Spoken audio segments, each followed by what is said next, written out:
પ્રતિપાલ નમસ્કાર દર્શક મિત્રો મહામંથનમાં આપનું સ્વાગત છે। હું છું નિશિત રાજ્યગુરુ। મોદી સરકારે શાસનના 7 વર્ષ પૂર્ણ કર્યા છે।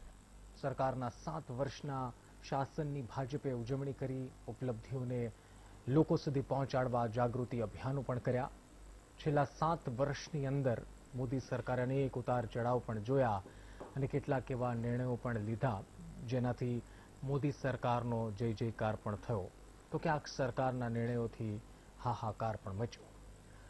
સૌથી પહેલા મોદી સરકારે નોટબંધીનો નિર્ણય લીધો, ત્યારબાદ કલમ 370 નાબૂદ કરી, ટ્રિપલ તલાક, 10 સરકારી બેંકોનો વિલય, સ્વચ્છ ભારત મિશન સહિત આસામમાં એનઆરસી લાગુ કરવાના કાયદા સહિત અનેક પડકારોને પળભરમાં ઉકેલી નાખ્યા। મોદી સરકારના આ નિર્ણયોને દેશવાસીઓએ વધાવી પણ લીધા। સૌથી મોટો નિર્ણય રામ મંદિરનો પણ હતો। સુપ્રીમ કોર્ટમાં સરકારની દલીલો બાદ સુલઝાઈ ગયો અને આખા મામલાનો સુખદ અંત આવ્યો। મોદી સરકારને છેલ્લા 7 વર્ષમાં અનેક પડકારોનો સામનો પણ કરવો પડ્યો, જેમાં રાફેલ વિમાનની ખરીદી, નવા કૃષિ કાયદા, કલમ 370 નાબૂદી અને સૌથી મોટો કોરોના કાળમાં વ્યવસ્થાનો અભાવ સહિતના મુદ્દાઓ પર ઘેરાવાનો પણ વખત આવ્યો। ત્યારે મોદી સરકારના શાસનમાં 7 વર્ષ કેવા રહ્યા, દેશના વિકાસ માટે કેવું નીતિકરણ થયું, મોદી સરકાર પાસે લોકોની શું આશા અપેક્ષાઓ છે, આ સહિતના મુદ્દાઓ પર છે આજનું મહામંથન।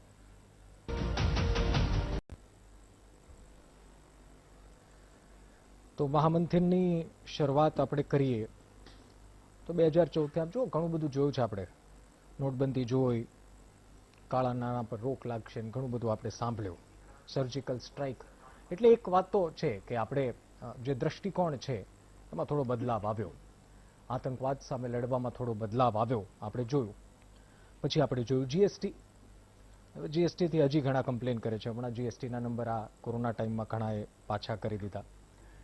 એટલે આ બધી સમસ્યાઓ તો છે અને સમસ્યાઓની સાથોસાથ કેટલીક ઉપલબ્ધિઓ, કેટલાક વખાણવા લાયક નિર્ણયો એ પણ સરકારમાં આપણે જોયા। એવું નથી કે 7 વર્ષ સાવ ફેલ ગયા અથવા તો 7 વર્ષમાં કંઈ ન થયું, આપણે જોયું છે એનાથી ઘણાને ફાયદો થયો છે। ખેડૂતોનો વિરોધ પણ આપણે હમણાં ટૂંક સમયથી જોઈ રહ્યા છીએ, હજુ પણ ચાલુ છે। જીએસટી આવ્યું પણ આશા હતી કે પેટ્રોલ ડીઝલમાં અલગથી સરકારો ટેક્સ નહીં લે, પણ ઠીક છે લેવાઈ રહ્યો છે ને એની આશા અપેક્ષા હજી આપણે અમર છે, જલ્દી એનો ઉકેલ આવે। CAAની વાત હોય, 370ની વાત હોય, આ ઘણી બધી બાબતોમાં 7 વર્ષમાં આપણે ઘણા ઉતાર ચઢાવ જોયા અને સૌથી ઇમ્પોર્ટન્ટ, સૌથી મહત્વપૂર્ણ, કોરોના કાળમાં વ્યવસ્થાઓને લઈને જે સવાલ ઉઠ્યા, કારણ કે મહામારી છે અને આ વિશ્વના અનેક દેશો આની સામે લડ્યા। ગઈ વખતેના મહામંથનમાં પણ મેં વારંવાર ઓસ્ટ્રેલિયાના કે અન્ય દેશોના દાખલા આપ્યા, ભલે જનસંખ્યા ત્યાંની ઓછી હોય પણ વ્યવસ્થાઓની જ્યાં સુધી વાત છે, પોલિસીની જ્યાં સુધી વાત છે, ત્યાં સુધી ભારતની આ કેન્દ્ર સરકાર પાસેથી લોકોની અપેક્ષાઓ ઘણી બધી હતી અને આ અપેક્ષા ઉપર ખરી ઉતરી કે કેમ એ જનતાએ વિચારવાનું છે। પરંતુ મારું કામ, એક પત્રકારનું કામ, એ સવાલ કરવાનું છે અને એ સવાલ વીટીવી હંમેશા કરતું રહેશે। અને તમારા માટે સવાલ છે, વિપક્ષનું કામ છે કે જો વ્યવસ્થિત ન થતું હોય તો તેનો મુદ્દો ઉઠાવી તેનો વિરોધ કરવો અથવા તો તેમાં સુધાર લાવવાના પ્રયાસ કરવા। એર સ્ટ્રાઇક પણ આપણે જોઈ, નક્સલવાદને ખતમ કરવાની વાત હતી, કાળા નાણાંનો પરત કરવાની વાત હતી અથવા તો એની ઉપર સ્પષ્ટીકરણની વાત હતી, અર્થવ્યવસ્થાની જ્યાં સુધી વાત છે, સવાલો ઉઠ્યા, સતત જીડીપી પર સવાલ ઉઠ્યા અને કોરોના સમયમાં તો 1.5-2 વર્ષમાં વેપારીઓ અથવા તો અર્થશાસ્ત્રીઓએ વારંવાર સરકારને સવાલ પૂછવાનો પ્રયાસ કર્યો। આ 7 વર્ષના સમયગાળામાં જે આપણે જોયું છે અથવા તો જે આપણને દેખાડ્યું છે, આ બે દ્રષ્ટિકોણ છે, હવે તમારે નક્કી કરવાનું, દેખાડ્યું કે આપણે જોયું, એની ચર્ચા કરવાની છે અને વિસ્તૃત ચર્ચા કરવાની છે કે શું થવું જોઈતું હતું, શું થઈ રહ્યું છે અને આગળ શું થશે અથવા તો થવું જોઈએ। ચર્ચા કરવા માટે કેટલાક મહાનુભાવો મારી સાથે જોડાયા છે। કોંગ્રેસના નેતા રોહન ગુપ્તા અમારી સાથે જોડાયા છે, રાજકીય વિશ્લેષક સુધીરભાઈ રાવલ જોડાયા છે, ભાજપ નેતા અમિતભાઈ ઠાકર જોડાયા છે, અર્થશાસ્ત્રી આત્મન શાહ અને વરિષ્ઠ પત્રકાર દિલીપભાઈ ગોયલ જોડાયા છે। આ તમામનું આ પેનલમાં સ્વાગત છે। સૌથી પહેલા દિલીપભાઈ આપનાથી શરૂઆત કરવી છે। આ 7 વર્ષ એક આમ સમરાઇઝડ વેમાં કહીએ તો આ 7 વર્ષમાં અપેક્ષાઓ પર સરકાર ખરી ઉતરી છે એવું કહેવું જલ્દી કહેવાશે, અથવા તો જે નિર્ણયો આપણે જોયા છે એને કઈ રીતે આપ મૂલવો છો, કઈ રીતે જોવો છો? એક છાટ એવી પણ પડી છે કે 2014માં જ્યારે પ્રથમવાર સરકાર આવી ત્યારે અપેક્ષાઓ વધારે હતી, એટલે ઘણીવાર એવું બી લાગે અપેક્ષાનો ભાર પણ તમને નડે. એ પછી તો હવે બીજી ટર્મ છે, બીજી ટર્મમાં પણ 2 વર્ષ થયા છે અને 3 વર્ષ બાકી છે, એટલે હવે બંને બાજુની એક યાદી તૈયાર થઈ શકે છે સિદ્ધિઓની અને નિષ્ફળતાઓની. 7 વર્ષ પછી હવે એવું લાગે છે આ કોરોના કાળમાં કે નિષ્ફળતાની યાદી હવે ધીરે ધીરે વધવા લાગી છે. અત્યાર સુધી બેલેન્સ જેવું હતું, પણ હવે નિષ્ફળતાની યાદી લાંબી થતી જાય એવું લાગે છે. એ લાંબી થવાની શક્યતા વધારે છે એવી એક છાપ ઉપસે છે. લગભગ બહુ આ બધું ચર્ચાઓ છે છેલ્લા અઠવાડિયા દરમિયાન, અને બાકીના મિત્રો પણ થોડું કહેશે. હું 7નો આંકડો પકડીને થોડી 2 વસ્તુ કહું. 7 સિદ્ધિઓ અને 7 કઈ નિષ્ફળતાઓ આપણે ગણી શકીએ, અને 7 ભવિષ્યમાં નક્કી થશે, પણ એનો વાત આપણે સેકન્ડ રાઉન્ડમાં કરીશું. શરૂઆત બહુ સારી થઈ હતી. મેં કીધું તો અપેક્ષા સાથે થઈ હતી શરૂઆત 2014માં, અને પ્રથમવાર જ્યારે લાલ કિલ્લા ઉપરથી ભાષણ બી કર્યું ત્યારે પ્રથમવાર વડાપ્રધાને સ્વચ્છતા માટેની વાત કરી. એટલે આપણે ઘણીવાર એવી એક અપેક્ષા હોય કે લાલ કિલ્લા પરથી તો કંઈક બહુ મોટી મોટી ભવ્ય વાતો થશે, પણ એ સ્વચ્છતાની એક એમણે જે વાત કરી મને લાગે છે એ સિદ્ધિ ગણાશે. એને કઈ રીતે મૂલવો છો એ જુદી વસ્તુ, કે એકચ્યુઅલ સફળ સ્વચ્છતા થઈ કે નહીં, કે રસ્તામાં ગંદકી પડી છે એ રીતે જોવા કરતા એક માનસિકતા બદલવાની આખી વાત હતી. અને મને લાગે છે એ થોડુંક આપણે મહત્વ આપતા એને થયા. એનું કારણ એ છે કે આપણે પોતે જ કહેતા હોઈએ છીએ કે આપણે આપણા ઘરમાં બહુ સ્વચ્છતા રાખીએ છીએ, આપણે જાહેરમાં સ્વચ્છતા રાખતા નથી. એ બાબતમાં પણ આપણે બહુ કાળજી લેવી પડે. એ જે માનસિકતા ઊભી કરવામાં એક મહત્વનો એમણે ફાળો કર્યો, એ લાંબા ગાળે એ સિદ્ધિ તરીકે થશે, કારણ કે આ માનસિકતા જેમ આગળ વધતી જશે એમ કદાચ એનો ફાયદો થશે. સ્વાભાવિક છે બીજો જે મુદ્દો આવે રામ મંદિરનો આવવાનો, કારણ કે એ પણ બહુ મોટી અપેક્ષા હતી. બીજી મહત્વની વાત એ હતી કે એ અપેક્ષા માત્ર ભાજપના ચુસ્ત ટેકેદારોની નહોતી. ભાજપના ચુસ્ત ટેકેદારો ન હોય અને એવા બહુ એક વિશાળ જનસંખ્યા, એક વિશાળ શ્રદ્ધાજનો સંખ્યા હતી, એ લોકો પણ રામ મંદિર બને એવી એક ઈચ્છા હતી. એ જયારે પાર પડ્યું એટલે સ્વાભાવિક છે એને પણ તમારે સિદ્ધિ ગણાવી પડે.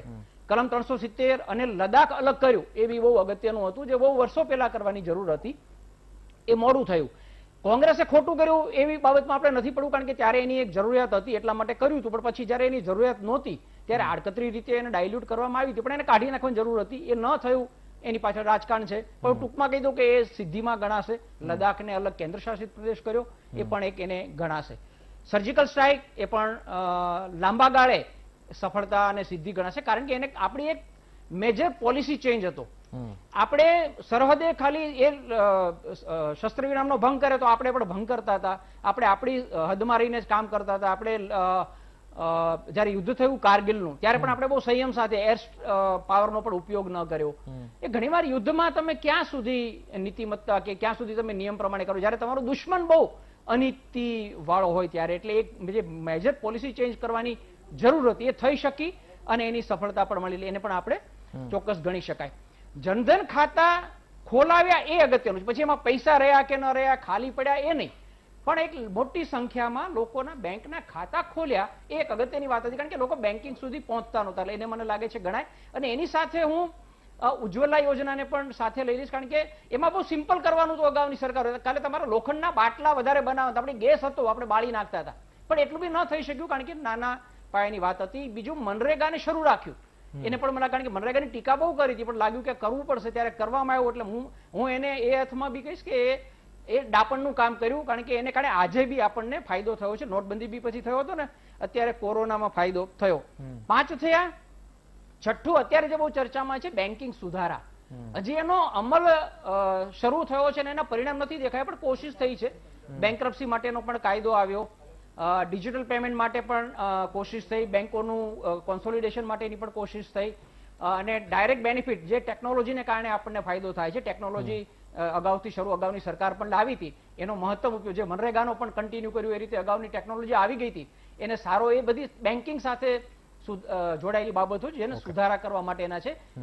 એને સિદ્ધિ અથવા સફળતા કહી શકાય ને. એનો હજી આપણને કદાચ આગળ જતા મળશે. અને એક બીજો જે યોગ હોય કે આ ભારતની એક ઇમેજ હોય એ એક અલગ પ્રકારની કામગીરી કે જેનો ફાયદો થયો. યોગ ભારતને જાણતા, ભારત સાથે જોડાયેલું છે, ભારતનું પ્રધાન છે, જાણતા હતા, પણ એને બહુ પ્રબળપણે અને એનો એક વિશ્વમાં યોગ દિવસ મનાવાય એ કરી છે. એટલે આ બહુ સ્પષ્ટપણે આ નિર્વિવાદ આ કેટલીક બાબતો છે. હવે સીધી તમે નિષ્ફળતાની વાત કરો કે જે રીતે સ્વચ્છતાથી શરૂઆત થઈ હતી એ રીતે મને લાગે છે નિષ્ફળતાની શરૂઆત નોટબંધીથી થઈ હતી. એકદમ મૂર્ખામી ભર્યું પગલું હતું, કોઈને પૂછ્યા વિના કે વિચાર કર્યા વિના એ પગલું લેવાયું હતું અને એનું બહુ મોટું નુકસાન થયું. એ નુકસાન આપણે આજ સુધી ભોગવતા આવ્યો છે અને આજે આપણે ભારે પડી છે કોરોના, એને કારણે છે.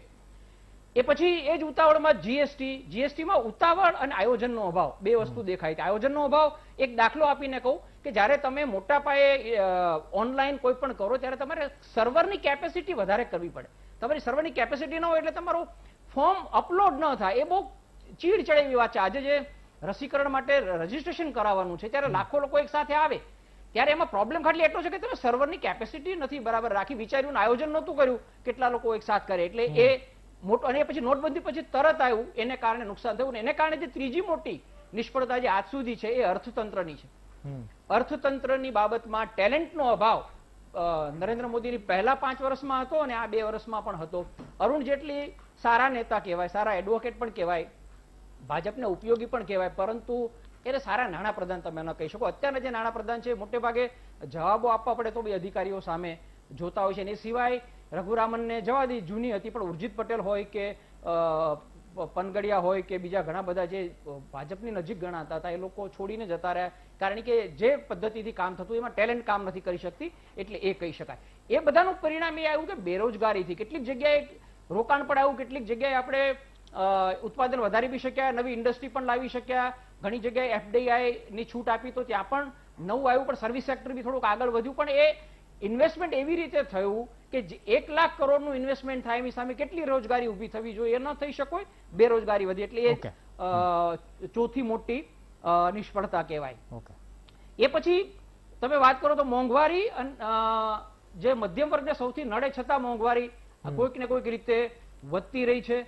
એક તરફ અમીર તરફી છાપ છે તો અમીર લોકોને ગમે એવા પૂરા સુધારા, આત્મનભાઈ વધારે સારી રીતે કહે છે કે ખરેખર જરૂર છે એવા સુધારા તો પાછા નથી પણ થયા, અને છતાં છાપ એના તરફ પડી. બીજું ગરીબ વર્ગની બહુ પરવા ન હોય, એ લોકો પોતાનું ફોડી લેશે, કારણ કે આપણે ડ્રાઈવ થ્રુ વેક્સિન પેલા કરીએ, ગરીબોને મફતમાં રસી મળે ને એ પ્રકારની છાપ પડી છે. એ બી મને લાગે છે એમના મધ્યમ વર્ગી તરફ વધારે વલણ, અને નિયો મિડલ ક્લાસનો જે શબ્દ વપરાતો હતો એ પણ એનામાં જશે. છઠ્ઠું ઓફકોર્સ કોરોના પ્લસ રસીકરણ. કોરોના સંપૂર્ણપણે આ સરકારે એમાં નિષ્ફળતા ગઈ છે હવે કહી શકાય. શરૂઆતના 30 દિવસ અને 60 દિવસ સુધી સરકારને તક આપી હતી, કોઈને ખબર નહોતી કેવી રીતે કામ થશે, એટલે એ દરમિયાન આપણે ભૂલી, પછી ખ્યાલ આવ્યો લોકડાઉન થયું, એનું આયોજન નહોતું થયું. રસીકરણમાં અત્યારે સુપ્રીમ કોર્ટે પણ કહેવું પડ્યું કે બહુ બધા સવાલો છે, આયોજનનો અભાવ છે, કમસે કમ 6 મહિનાનું મોડું થયું છે, પણ હજી તક બાકી છે. 6 મહિના દરમિયાન જો રસીકરણ કદાચ આગળ વધે તો કમસે કમ રસીકરણમાં ઓછી નિષ્ફળતા ગણાશે, કોરોનામાં ગણાશે. અને 7મું જે લાંબે ગાળે ભારતને નુકસાન કરશે એમાંથી બહાર આવતા એ છે અમલદાર શાહીને મહત્વ. નરેન્દ્ર મોદી ગુજરાતમાં હતા ત્યારે પણ અમલદારોને મહત્વ આપતા હતા, ચૂંટાયેલા પ્રતિનિધિઓને, પોતાના પ્રધાનોને મહત્વ નહોતા આપતા. આજે કેન્દ્રમાં એ જ હાલત છે. એમાં નોટબંધી, જીએસટી, આર્થિક મુશ્કેલીઓ અને ઇવન કોરોનાનું આયોજન નહીં અને રસીકરણનું આયોજન ન થયું, આ બધી બાબતનું કારણ એ કે તમે અમલદાર ઉપર આધાર રાખો કે જે લોકો સાથે જોડાયેલા ન હોય, તમે તમારા જ પ્રધાનોને, તમારા નેતાઓને, તમારા સંગઠનને મહત્વ ન આપો, ત્યારે જે નુકસાન થાય એ થાય. અને અમલદાર શાહી જે આપણે ધીરે ધીરે ઓછી કરવાની જરૂર હતી એ ઉલટાની દ્રઢ થઈ છે એમના વ્યક્તિગત કારણોસર. એ એમની 7મી નિષ્ફળતાઓ છે. બાકીના કેટલાક 1-2 મહત્વના રહી ગયા છે, નેક્સ્ટમાં કહીશું કે જે હજી અત્યારે નિશ્ચિત ન કહી શકીએ, પણ એમાં ભવિષ્યમાં કાં તો સારું કાં તો ખરાબ થઈ શકે છે. સુધીરભાઈ, 7 નિષ્ફળતાઓ અને 7 સફળતાઓ દિલીપભાઈ ગણાવી. આમ ઓવરઓલ પહેલા એક જનરિક આપની પાસે જાણવું છે, એક ઓવરઓલ સમરાઇઝડ વેમાં કે આ 7 વર્ષનું શાસન જે આ દેશે જોયું અત્યાર સુધી ઘણું બધું આપણે 2014 પહેલા સાંભળતા આવ્યા હતા, અને 2014માં કેમ્પેનિંગ દરમિયાન ઘણા આક્ષેપ પ્રત્યાક્ષેપ આપણે બંને તરફી સાંભળ્યા અને જોયા. 2014 પછી શાસનની શરૂઆત થઈ, ઘણા બધા નિર્ણયો જોયા. આપ કઈ રીતે આ 7 વર્ષને જુઓ છો, કઈ રીતે મૂલવો છો એને? મોદી શાસનના 7 વર્ષ કેવા રહ્યા, એટલે આખું એનું તમે જે વિહંગાવલોકન પૂછો તો એવું કહી શકાય કે સંકલ્પ, આશા, ઉત્સાહ, સકારાત્મકતા અને સપનાઓથી શરૂ કરેલી એક યાત્રા શરૂ થઈને જે અત્યારે નકારાત્મકતા, નફરત, આપત્તિઓ, વિપત્તિઓ અને નિષ્ફળતા સુધીનો આખો આ ગ્રાફ આલેખવો પડે. ઘણા બધા કામો થયા છે, ઘણા બધા નથી થયા, એ બધી વાત છે. પણ મને સવાલ એ આવે છે કે અત્યારે વાત કરી દિલીપભાઈ ઘણી, પણ આંકડાઓમાં વાત કરવી કે અનુભૂતિમાં વાત કરવી, આયોજનોમાં વાત કરવી કે અમલીકરણની વાત કરવી, તમે એ સવાલ સ્વપ્નોની વાત કરવી કે ધરતી પર વાસ્તવિકતા શું છે એની વાત કરવી, આખો સવાલ બધો ત્યાં આવે છે. નરેન્દ્ર મોદીને ખૂબ આશા ને ઉત્સાહ ને પ્રેમ ને આદર સાથે લોકો ચૂંટીને મોકલ્યા, અને સરકારે કદાચ પહેલા 1-2 વર્ષની અંદર, 3 વર્ષની અંદર સારું કામ કરવા પુરુષાર્થી રીતે મહેનત કરી, પોતાની આઈડિયોલોજીને આગળ ધપાવવા પ્રયત્નો કર્યા, સારા કરવાના કામો નિષ્ઠામાં કઈ ના થાય, પણ છતાંય અનુભવે લોકોને હવે એવું સમજાવ્યું કે ધીરે ધીરે જે વસ્તુની આશા રહી હતી, જે વસ્તુ બાબતે એમને ચૂંટીને મોકલ્યા હતા, અથવા જે બાબતની ત્રુટીઓ હતી અગાઉના, આપણે 60-70 વર્ષને ઘણી વખત વાત કરીએ છીએ તો એ હતી, એમાંથી કંઈક આગળ થશે, પણ એમાં નિષ્ફળતા મળી છે, મોરલેસ એવું કહી શકાય. હું લગભગ છેલ્લા 3 વર્ષથી જો બહુ પ્રમાણિકતાથી કહું તો સરકારી આંકડાઓ જોવાનું મેં લગભગ એટલે બંધ કર્યું છે કે મને તો નહીં પણ કોમન મેન નહીં, તે લગભગ હવે સરકારી આંકડાઓમાં વિશ્વાસ ઘણો બધો ઘટી ગયો છે. હું બહુ અભ્યાસ કરીને બહુ દિલથી વાંચતો, પણ છેલ્લા 3 વર્ષથી દિલથી મેં ઓછું વાંચ્યું. પણ તમે મને આજે જયારે આમંત્રણ આપ્યું ત્યારે મને એમ થયું કે ના, એવું નહીં, આંકડાઓ પર પણ અભ્યાસ કર્યો. હું તમને ખાલી નરેન્દ્ર મોદીની વેબસાઇટ ઉપર, પીએમઓની વેબસાઇટ પર, એની ઉપર અત્યારે બધું બહુ સરસ સરસ છે, જે પીપીટી મસ્ત બેસ્ટ વાક્યો, કોઈ પણ અંજાઈ જાય એવી વાતો, એ બધું છે, વાંચવાને આજે પણ ગમે એવું છે. પણ હું તમને એના મુદ્દા છે, એમાં ખાલી 5 મુદ્દા કહું. દાખલા તરીકે હવે એક કલ્પના કરી લ્યો કે આપણે કોઈ રાજકીય વિશ્લેષકોને, મીડિયાને, વિરોધીને કે પાર્ટીના લોકોને કીધા વગર 1000 માણસનો સામાન્ય થોડીક બૌદ્ધિકતાનો સ્તર હોય એવો હોલ ભરેલો હોય, જે અનુભવી હોય, સમાજના અગ્રણીઓને ભરો, અને 5 પ્રશ્નો પૂછવાના કોઈ પણ જાતના આંકડા વગર કે એ લોકો આના અનુભવ હોય. તો હું 5 મુદ્દા પહેલા NarendraModi.in પર, PIB, PM ઉપર છે એની જ વાત કરું. પહેલો મુદ્દો છે ઇઝ ઓફ ડુઈંગ બિઝનેસ. કોઈ પણ બિઝનેસમેનને પૂછો કે અત્યારે ઇઝ ઓફ ડુઈંગ બિઝનેસની શું પરિસ્થિતિ છે, આટલું જ પૂછવાનું. બરાબર, જવાબ બહુ ચોખ્ખો હોય. 5 સવાલ છે.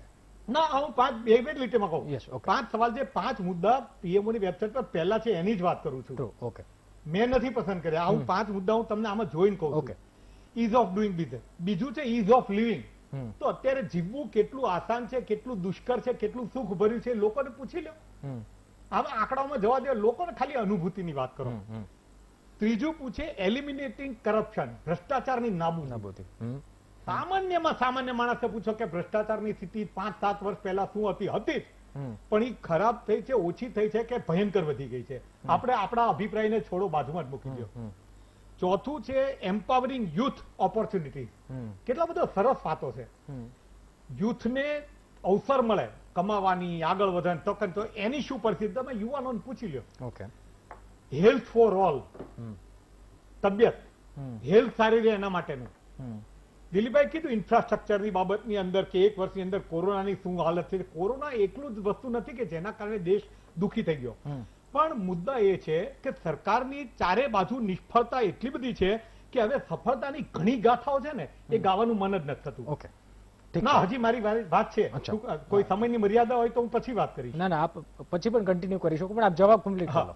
ના, એટલે કહેવાનો મતલબ એ છે કે તમે જયારે આંકડાઓની અંદર વાત કરો તો આંકડાઓની સિદ્ધિમાં ઘણા બધા ગણાવી શકાય, પણ કુલ મળીને જે રેણી કેણીમાં લોક જીવન સુખી થવું જોઈએ એનું પરિસ્થિતિ નથી. આપણે એકલા 70 વર્ષમાં દેશ કેટલો ખરાબ થયો હતો અને સારો કરવાની વાત હતી, એ અત્યારે ક્યાંની ક્યાંય છે. પણ ખરાબ વાત એ છે કે અત્યારે દેશની અંદર 24/7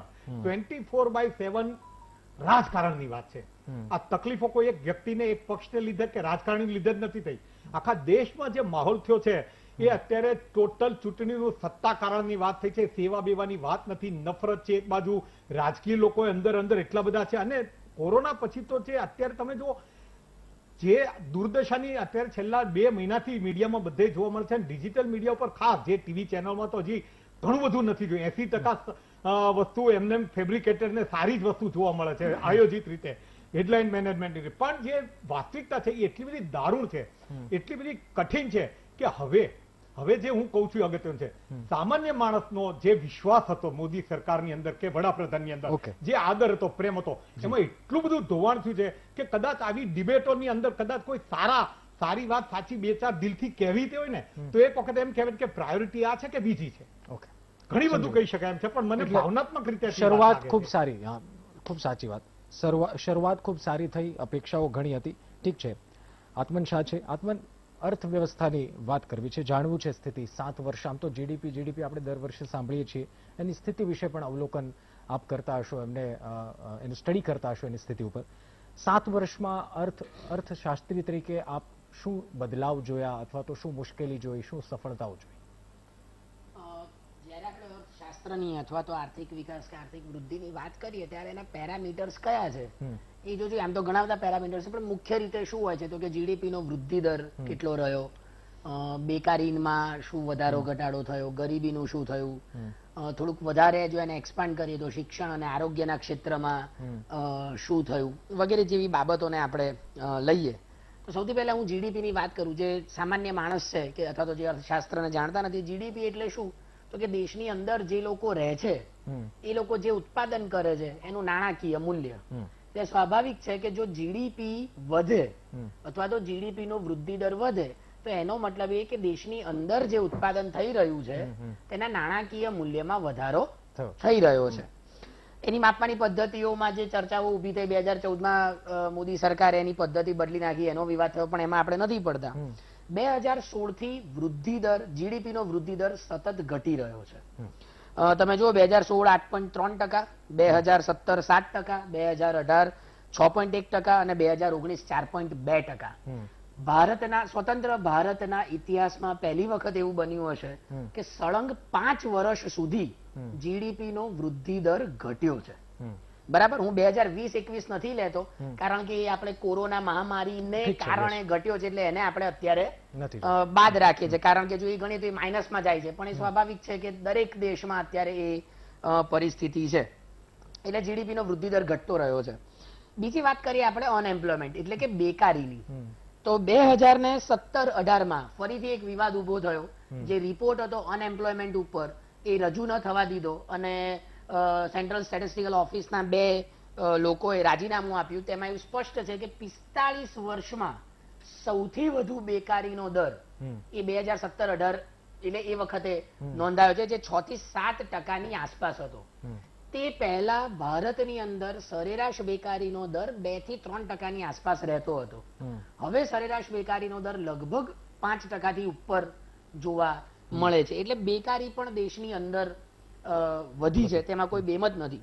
જે સૌથી મોટી બાબત છે એ આપણે જો ઓઇલ પ્રાઇસને ધ્યાનમાં લઈએ, ઇન્ટરનેશનલ ક્રૂડ ઓઇલને, 2015 થી 2018 3 વર્ષ એવા છે કે જેમાં ઇન્ટરનેશનલ ક્રૂડ પ્રાઇસમાં સતત ઘટાડો થયો છે. $85 થી ઘટીને $50 થયો પર બેરલ. 2014 પહેલા એ ભાવ 100 બેરલ થી પણ વધારે હતા, $100 થી પણ વધારે હતા. અને તેમ છતાં પણ પેટ્રોલ ડીઝલના ભાવમાં કોઈ જ ઘટાડો જોવા મળ્યો નથી. ને અત્યારે તો આપણને ખબર જ છે કે એની સ્થિતિ શું છે.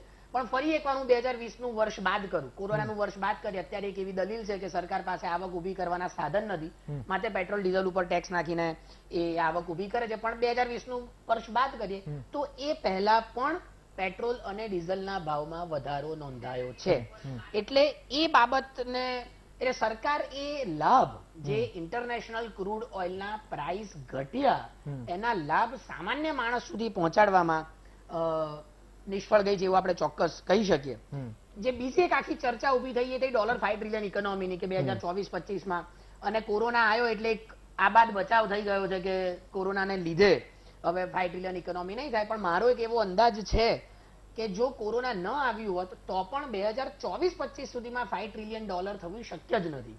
એ તો જ શક્ય હોત જો સળંગ 4 કે 5 વર્ષ સુધી 2019-20માં સરકારે જાહેર કર્યું 19-20, 20-21, 21-22, 23-23, 23-24 ને 24-25 આટલા વર્ષો સુધી સળંગ જો જીડીપી નો વૃદ્ધિ દર 11% કરતા પણ વધારે રહેત તો જ એ 5 ટ્રિલિયન સુધી પહોંચી શકે.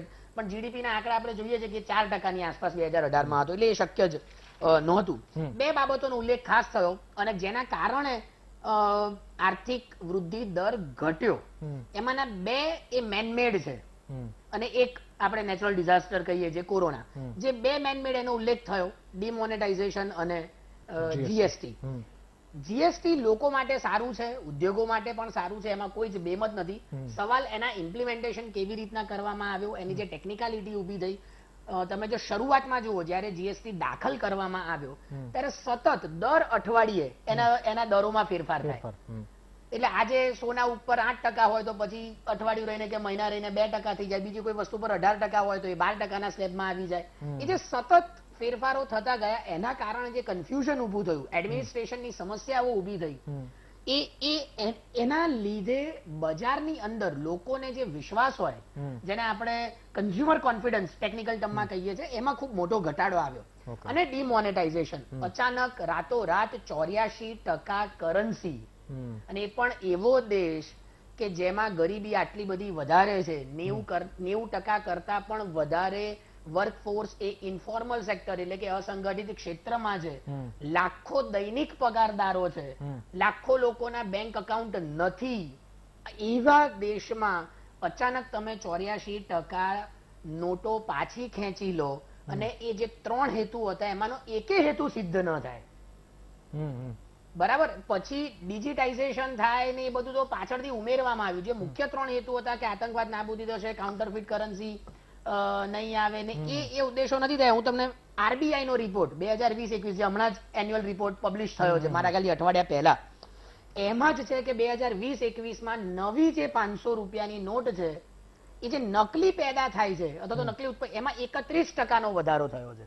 આ આરબીઆઈ નો રિપોર્ટ છે. એટલે કોઈ એજન્સી નથી કે કોઈ પ્રાઇવેટ એજન્સી કે કોઈ ઇકોનોમિક્સનું એસ્ટિમેશન નથી. રિઝર્વ બેંક ઓફ ઇન્ડિયા પોતાના એન્યુઅલ રિપોર્ટમાં આ વાત કહે છે. એટલે આર્થિક રીતે મને લાગે છે કે કોઈ એવા શું કહેવાય રિફોર્મ્સ થઈ ગયા હોય એવું લાગતું. જીએસટી ને એક ચોક્કસ રિફોર્મ તરીકે લઈ શકીએ, પણ એના ઇમ્પ્લિમેન્ટેશનમાં જે સમસ્યા શરૂઆતમાં ઉભી થઈ, હવે આપણે જોઈએ છે કે જીએસટી ના કલેક્શનમાં પાછો વધારો થયો છે. પણ ઓવરઓલ જો તમે જુઓ મોટા પરિપ્રેક્ષ્યમાં તો આ બાબતો છે. અને બીજું જે સૌથી મોટું, શિક્ષણ અને આરોગ્ય. કોરોનાની મહામારી પછીનું જે બજેટ આવ્યું એમાં આરોગ્ય પાછળના ખર્ચામાં ઘટાડો થયો છે. એટલે એ બહુ મોટી વાત છે. કારણ કે એક બાજુ રસીકરણ છે, રસીકરણ માટે લગભગ 35,000 કરોડની જરૂર પડશે એવો અંદાજ છે અને ધીમે ધીમે એમાં ફેરફારો થવા માંડ્યા છે. પણ એક બાજુ બજેટમાં જો તમે આરોગ્ય પાછળ વધુ ખર્ચ ન કરો તો પછી આ રસીકરણના રૂપિયા આવશે ક્યાંથી? અને જો તમે ખર્ચ ન કરો તો એનો મતલબ એ કે તમે કશાક પાછળ ખર્ચ ઘટાડીને આના માટે રૂપિયા વાપરશો. એટલે આરોગ્ય અને શિક્ષણ આ બંને પાછળ છેલ્લા 6 કે 7 વર્ષમાં કોઈ ધરખમ ફેરફારો, કોઈ ધરખમ વધારો જોવા મળ્યો નથી. એક બ્રેક માટે રોકાઈએ. રોહનભાઈ અને અમિતભાઈ આમ તો રાહ જોતા હશે કે કઈ અમિતભાઈ વધારે રાહ જોશે, પણ ઠીક છે, બ્રેક માટે રોકાઈએ. બ્રેક બાદ આપણે ચર્ચાને આમ જો પહેલા વિસ્તૃત આપણે ચર્ચા કરી એટલે મહાનુભાવો પાસેથી આપણે એમને સમય આપ્યો ને એમની પાસે જ સમજવાનો પ્રયાસ કર્યો. અને હવે જ્યારે રોહનભાઈ અને અમિતભાઈને આપણે એમનો જવાબ આપી લેશે પછી આપણે મુદ્દાસર એક એક મુદ્દા ઉપર પણ વાત કરીશું. એટલે બધા જ વિષયની વાત કરવાની છે. બ્રેક માટે રોકાઈએ.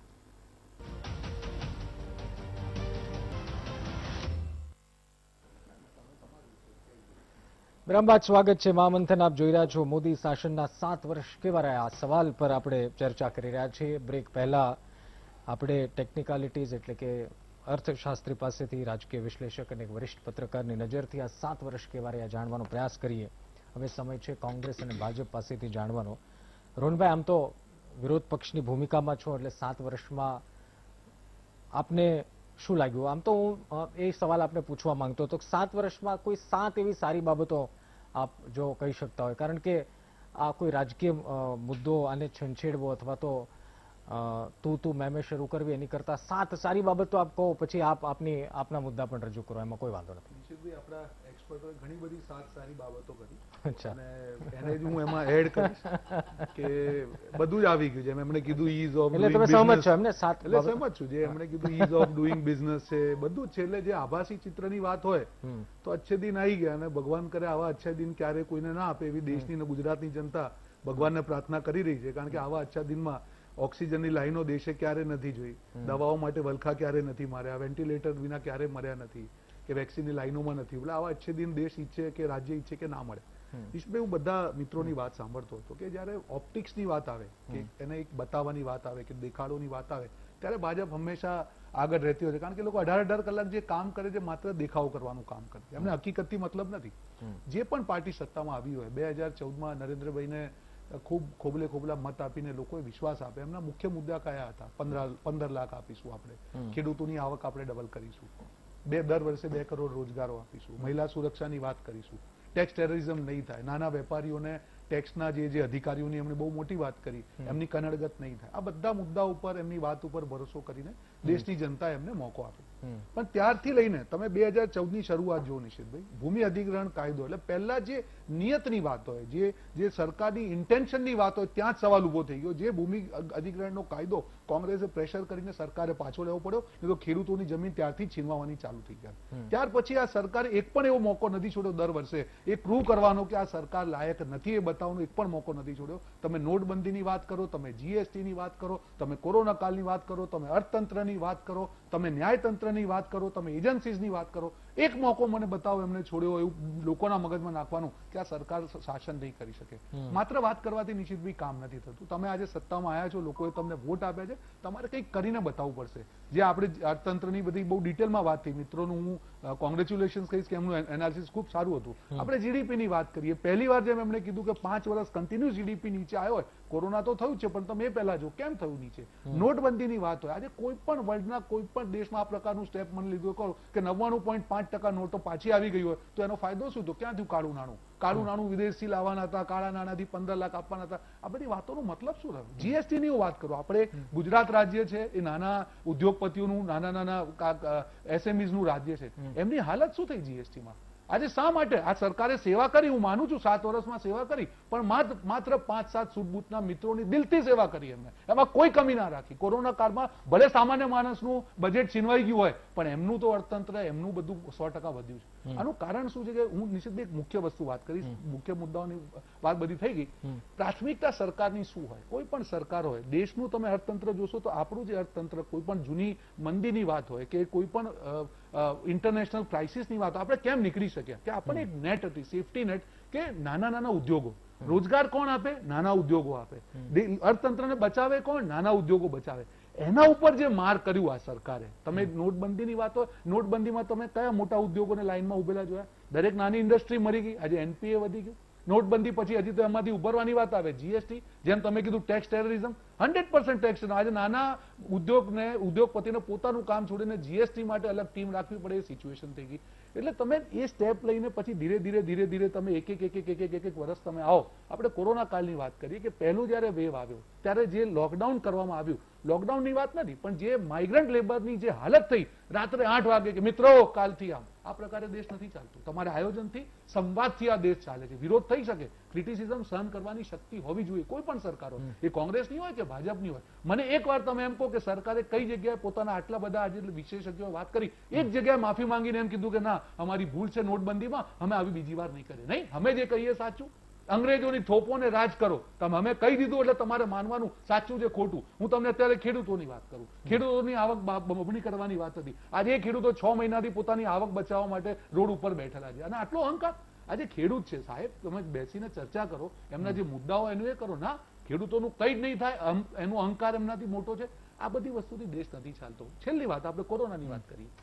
સેકન્ડ વેવની પહેલા એક જાન્યુઆરીમાં સાહેબ એવું કીધું 136 દેશોને અમે મદદ કરી, હવે આપણે કોરોના મુક્ત થઈ ગયા. આજે જે સરકાર કોરોનાની બીજા વેવને એન્ટિસિપેટ કરવામાં જો નિષ્ફળ થઈ શકે, તમે એની જોડે અપેક્ષા શું રાખી શકો? કઈ રીતે દેશની જનતાને બચાવે? એમણે ઓક્સિજન એક્સપોર્ટ કર્યો, રેમડેસિવિર એક્સપોર્ટ કર્યો, વેક્સિન. જે દિવસે 6.5 કરોડ વેક્સિન એક્સપોર્ટ થઈ ત્યારે દેશમાં માત્ર 5 કરોડ વેક્સિન કરી હતી. જે દિવસે ટીકા ઉત્સવ સાહેબે ડિક્લેર કર્યો ત્યારે 40 લાખ વેક્સિન દિવસમાં લાગતી હતી, એ ઘટીને 20 લાખ ઉપર પહોંચી ગઈ. એટલે શું ભારતીયોની કિંમત ઉપર તમારે વિદેશમાં વાહવાહીનો ડંકો પીટવાનો છે? આ વસ્તુ દેશની જનતા માફ નહીં કરે. અને વાત હું કરું છું ગુજરાતની. આપણે ગુજરાતી, આપણે 7 વર્ષનું નહીં, ખરેખર હિસાબ તો આપણે 20 વર્ષનું લેવાનું હોય. કારણ કે આપણે કલ્પસર બી જોઈ લીધું, સુજલામ સુફલામ પણ આવી ગઈ, મહેસાણામાં નળમાં તેલ પણ આવી ગયું, આપણે બધું જ થઈ ગયું, બધા સપના તો પૂરા થઈ ગયા. આપણા નેનો ગાડીઓથી આખો વિકાસ થઈ ગયો. એટલે મારું એ કહેવું છે કે દેશની જનતા હોય, કોઈ પણ પાર્ટીની સરકાર હોય, એમની જવાબદેહી તય કરવી ઠીક છે. જરૂરી છે પણ- કે જેથી ઓકે, કોઈ રોહનભાઈ. પણ પાર્ટીની સરકાર હોય, અત્યારે જે પરિસ્થિતિ આપણે જોઈએ છે, નિશિતભાઈ માત્ર 2 મિનિટ લઈશ આપણે, Yes. અત્યારે જે પરિસ્થિતિ, જે કરુણ પરિસ્થિતિ આપણે છેલ્લા 6 મહિનામાં જો મારી સરકારને એક જ વિનંતી, આગળનું આયોજન કરે એ રીતે કરે કે દેશની જનતાને કે ગુજરાતની જનતાને આ પ્રકારના ખરાબ દિવસો અચ્છા, પણ રોહનભાઈ, સર્જિકલ સ્ટ્રાઇક, એર સ્ટ્રાઇક, 370 આ બધા નિર્ણયોને નથી સારા માનતા? ના, હું એમ નથી કહેતો, મારી વાત સાંભળો. એમના જે નિર્ણયો છે, હમણાં એમણે વાત કરી કે ઓપ્ટિક્સની વાત છે, એની એ વાત- છે હું specifically આ અનુભૂતિની. ત્રણની વાત આજે કરું કોઈ પણ નહીં, દેશની આતંકવાદ- વાત છે.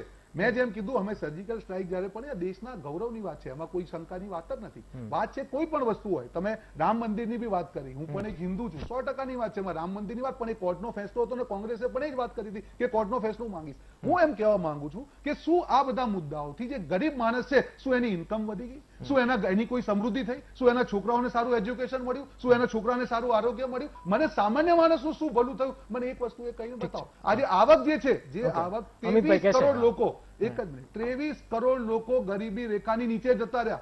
બેરોજગારીનો દર 23%. હું મારા નાના ઉદ્યોગપતિ મિત્રોને ધન્યવાદ આપીશ કે આ કોરોના કાળમાં દરેક લોકોએ પોતાના જે કર્મચારીઓ છે એમને સેલરી આપી, બાકી સરકારે તો 1 રૂપિયો આપ્યો નથી. તમે નિશિતભાઈ ખોલીને જોઈ લો, દરેક ઇન્ટરનેશનલ કોઈ પણ કન્ટ્રી, યુએસ થી લઈને દરેક જણાએ ભાથું આપ્યું છે. બેરોજગારી ભથ્થું કહો કે કોરોના ભથ્થુના નામે જે લોકો સેલરી ક્લાસ હતા એમને પૈસા આપ્યા છે. મને બતાવો, આ સરકારે 20 લાખ કરોડની લોનો આપવાની વાત કરી, ખરેખર દેશના ખિસ્સામાં શું ગયું? આ પ્રકારે દેશ નથી ચાલતો. ઓકે. દેશના નાગરિકના ભરોસા ઉપર વાર થયો છે, અને આ વાર દિલ ઉપર થયેલો છે. હું નથી માનતો આ વખતે દેશની જનતા આ લોકોને માફ કરે. અમિતભાઈ, 4 મહાનુભાવો અને ચારેય અલગ અલગ દ્રષ્ટિકોણથી, એટલા માટે જ મેં આપનો ટર્ન છેલ્લે રાખ્યો કે જેથી કરીને આપને એ અંદાજ આવે. નિષ્ફળતાઓ રોહનભાઈએ ઘણી બધી ગણાવી, અને એર સ્ટ્રાઇક જેવા આતંકવાદ સામે લડવાના મુદ્દામાં તેમણે સહમતિ પણ દર્શાવી, પરંતુ જે જોમથી, જે જુસ્સાથી શરૂઆત થઈ 2014માં, એ પછી ધીરે ધીરે નિષ્ફળતાઓનું લિસ્ટ મોટું થતું ગયું. દિલીપભાઈએ કીધું, શું કહેવું છે આપનું? એક તો કુલ મળીને પ્રધાનમંત્રી મોદીજીના 7 વર્ષ થયા, એ નિમિત્તેની ચર્ચામાં અલગ અલગ મુદ્દા આવ્યા. એ મુદ્દાની અંદર બધા જ મિત્રોએ ભેગા થઈ અને જે મુદ્દા કીધા, એ મુદ્દા જે મનમોહનસિંહજીની સરકાર ગઈ અને એ સમયે જે હવે તો આ ના જ જોઈએ એવા કોઈ મુદ્દા ચારે વાતોમાં દેખાયા નહીં. કોંગ્રેસના મિત્ર તો સૌથી વધારે એટેક કરી શકે એમ હતા, પરંતુ એક જીએસટી ના વિષય ઉપર એમણે ઘણું વાત કરી. બાકી બધા મુદ્દામાં એ જે વાત છે એમાં બીજેપી તરીકે મને બહુ ટેન્શન થાય એવા કોઈ વિષય તમારી સહનશક્તિ વધારે છે, અમિતભાઈ. હતા નહીં. ખરેખર વધારે છે. કુલ મળીને જે વિષય છે કે કેન્દ્ર સરકાર એ ભારતનો ચહેરો છે. વિશ્વની અંદર ભારતની છબી નરેન્દ્ર મોદી વધારી કે કેમ? તો કે હા, એ વધારી. નરેન્દ્ર મોદીજીએ વિશ્વની અંદર ભારત નું માન કરવું પડશે. વિદેશ નીતિ? તો કે હા, એ નરેન્દ્ર મોદીજીની સરકારની અંદર વિદેશ નીતિ એ બહુ જ સ્ટ્રોંગ પાસું રહ્યું. આજુબાજુના જે દેશો છે એની સામે ઝૂક્યા વગર મોદીજીએ જે કહેવાય બોર્ડરની રક્ષા કરી, તો કે મોદીજીએ બરાબર રીતે એની અંદર 100 માંથી 100 માર્ક આપી શકાય. મોદીજીએ જે બદલાવ લાવવો જોઈએ, માળખાગત બદલાવ, એની અંદર એમણે કામ કર્યું. તો એવા અનેક મુદ્દાઓ ઉપર હમણાં કહીશ તો જેની અંદર એમણે ખૂબ મોટો બદલાવ લાવ્યા, જેની અંદર કહેવાય કે ગરીબો સુધી સત્તા પહોંચી. તો કે હા, ગરીબો સુધી સત્તા પહોંચી. સામાન્ય રીતે તમે જુઓ તો આજે 1,25,000 બેંક મિત્રો કામ કરે છે. એ 1,46,658 કરોડ 1,46,658 કરોડ બેંક બેલેન્સ આજે આ દેશના 42 કરોડ ગરીબોના ખાતામાં, જનધન ખાતામાં પડ્યું છે. જે મોદીજીને આવતા પહેલા આ 1,46,000 કરોડ એ કોઈ ગરીબના ખાતામાં નહોતું, અને 42 કરોડ ખાતા, 42.40 કરોડ ખાતા બી નહોતા. 11 કરોડ લોકોના ઘરે ઇજ્જત ઘર એટલે કે ટોયલેટ, એ આજે 5.5 લાખ ગામની અંદર 11 કરોડ ગરીબોના ઘરે ટોયલેટ. નકર એમને કુદરતી હાજત માટે સવારે કોઈ સાપ કરડી જાય કઈ, એટલે અનેક પ્રકારની શરમની વચ્ચેથી પસાર થવું. 11 કરોડ મા બહેનોને, પરિવારોને ઇજ્જત આપી, એવા ઇજ્જત ઘર બાંધ્યા. 8 કરોડ જેટલી બહેનોને એ જ કહેવાય ને, એક સિગરેટ 400 સિગરેટ માણસ પીવે ને એ ધુમાડો શરીરમાં જાય, એટલી 8 કરોડ બહેનોના ઘરની અંદર એ ઉજ્જવલા યોજનાના નામે ગેસ પહોંચાડ્યો. 18,000 ગામડાને તો સાહેબ લાઇટ જ નહોતી જોઈ. આઝાદીના 70 વર્ષ મારા રોહનભાઈ, મારા મિત્ર છે, એમની પાર્ટીના પૂર્ણ પ્રતાપથી 18,000 ગામડા તો અંધેરા ઉલેચતા હતા. એ મોદીજીએ 1000 દિવસમાં હું પૂરું કરીશ, જે 78 દિવસ પહેલા પૂરું કરી દીધું. નલ સે જલ યોજના કાલે મોદીજીએ એમના વાતમાં કરી. 4.5 કરોડ ઘરની અંદર એમના કહેવાય ને કે ઘરે એમના નળમાં પાણી, એટલે પાણી ભરવા કુવા ઉપર, નદી ઉપર નહીં જવાનું. 4.5 કરોડ ઘરે પાણી એ આવી ગયું. આજે અત્યારે હું હમણાં મારી વેબસાઇટમાં જોતો હતો, હમણાં આજે 13,662 લોકો એ આયુષ્યમાન કાર્ડ ને લઈને સન્માનજનક હોસ્પિટલમાં 5 લાખ રૂપિયા ને એમને ભરોસો છે આયુષ્યમાન કાર્ડના નામે. આજ સુધી 1,83,41,346 લોકો એ 5 લાખ રૂપિયાનું કાર્ડ પોતાના ખીચામાં લઈ 1,83,000 કરોડ લોકો એટલા લોકો એ જઈ અને હોસ્પિટલમાં દાખલ થયા છે. 1,83,00,000 લોકો 5 લાખનું કાર્ડ, 1,83,00,000 પેશન્ટ એ દાખલ થયા જેને 5 લાખનું કાર્ડ એના ખીચામાં છે. એટલે કહેવાનો મતલબ એ છે કે ગરીબો સુધી સત્તા પહોંચાડવાનું કામ એ 70 વર્ષ પહેલા ગરીબ માના કુખે જન્મેલા નરેન્દ્ર મોદી સિવાય કોઈએ વિચાર્યું નહોતું, કર્યું નહોતું. પેટમાં કાંટો ક્યાં વાગ્યો, પગમાં કાંટો ક્યાં વાગ્યો છે એ ખબર હોય એ કરી શકે. મારા આમ ખૂબ અભ્યાસ કરતા મિત્ર છે રોહનભાઈ, રાષ્ટ્રીય નેતા બી છે કોંગ્રેસના, જીએસટી ની વાત કરતા હતા. ભાઈ તમારી સરકારમાં 1 લાખ કરોડ થી ઓછો ટેક્સ આવતો હતો. મોદીજીનો જીએસટી આયા પછી આજે 1,41,000 કરોડનું કલેક્શન જીએસટી નું, સ્ટેટ જીએસટી નું 27,000 કરોડ રૂપિયા એ આજે આ જીએસટી ના કારણે આજે લોકો ભરોસાથી એ ભરે છે. આંધ્રપ્રદેશનો વેપારી ગુજરાતને માલ વેચે છે, ગુજરાતનો વેપારી દિલ્હીમાં વટથી માલ વેચે છે, જમ્મુ કાશ્મીર વાળો મુસ્લિમ ભાઈ ગુજરાતમાં આવીને બી ધાબળા એના કહેવાય ને સ્વેટરો એ અહીંયા આવીને એક જ ટેક્સ ચારે બાજુ, કોઈ જગ્યાએ ઓક્ટ્રોય નાખવાને, કોઈ જગ્યાએ રોકવાનું નહીં, કશું જ નહીં. આજે 35 એસી અને 370 નાબૂદ, ખાલી એટલું જ નહીં સાહેબ, 3300 કિલોમીટરના રોડ કાશ્મીરમાં આ વર્ષે બાંધી દીધા. જે કાશ્મીરની અંદર ભાજપને વિરોધી બતાવવાની વાત ચાલે છે, આવતા વર્ષે 4500 કિલોમીટરના રોડ ખાલી કાશ્મીરમાં એ અને તમે લદ્દાખ વાળો હાઈવે તમે જુઓ, સર્જિકલ સ્ટ્રાઇક. પાકિસ્તાન હવે એને સપનામાં ના વિચાર આવે ભારત ઉપર એટેક મોટા પાયે કરવાનો. એના ગામમાં જઈને, ઘરમાં જઈને, એમના ઇમરાન ખાન એમના વડાપ્રધાનના પોતાની કોન્સ્ટિટ્યુએન્સીમાં ચાલતા, બાલાકોટની અંદર ચાલતા એમનું ગામ છે, ત્યાં જઈને આપણા વિમાનની અંદર જઈને એમની ઉપર બોમ્બ વર્ષા કરીને આવી ગયા.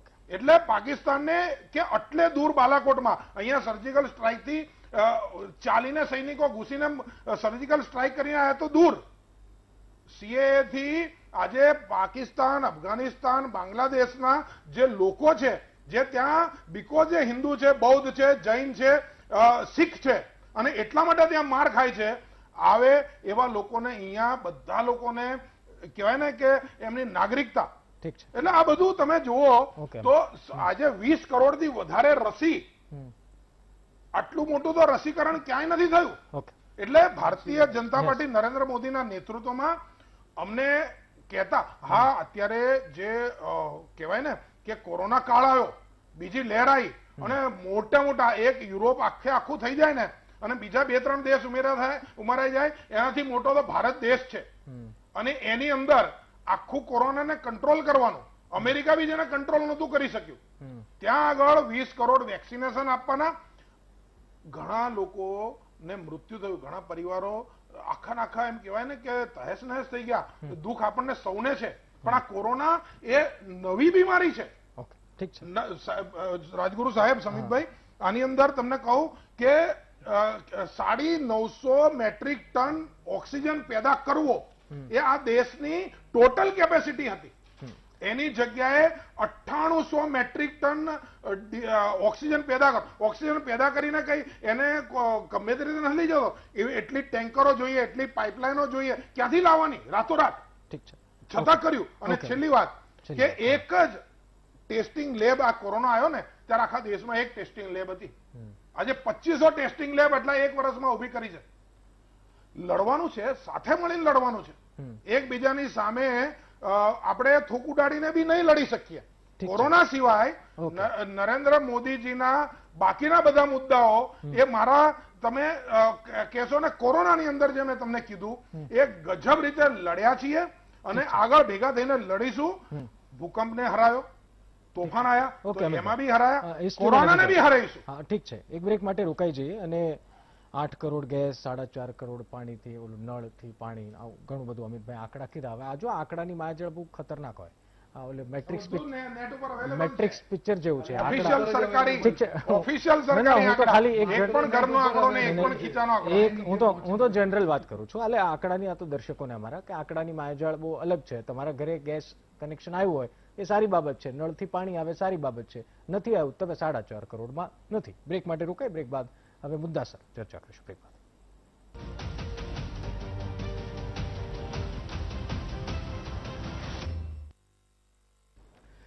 વિરામ બાદ સ્વાગત છે. મહામંથન આપ જોઈ રહ્યા છો.